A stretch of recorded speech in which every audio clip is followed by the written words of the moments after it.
আসসালামু আলাইকুম। আজকে দেখাচ্ছি পটল ভাজি। আমরা প্রথমে তেলের মধ্যে পেঁয়াজ, কাঁচামরিচ দিয়ে একটু ভেজে নিয়ে এর মধ্যে আধা চামচ আদা বাটা, আধা চামচ রসুন বাটা দিব।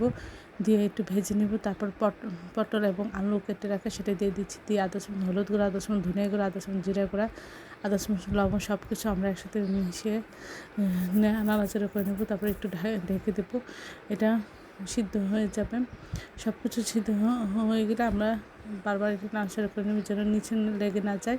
এটা ভাত রুটির সাথে খেতে অসম্ভব মজা হয়। আপনারা এই গরমের সিজনে এই পটল ভাজিটা করে দিয়ে খাবেন, দেখবেন কতটা মজা হয়। বারবার এভাবে নাড়াচাড়া করে দিলে নিচে লেগে যাবে না এবং একটু প্রয়োজন হলে ঢেকে দেবো যেন সিদ্ধ হয়ে যায়। এবং সব কিছু ঠিকঠাক থাকলে আমরা এটি নামিয়ে পরিবেশন করব। এটা অসম্ভব মজা হয়। সবাই আমার চ্যানেলটির নাম শেয়ার দেবেন, সাবস্ক্রাইব করবেন এবং প্রিয়জনকে বেশি বেশি করে শেয়ার দেবেন।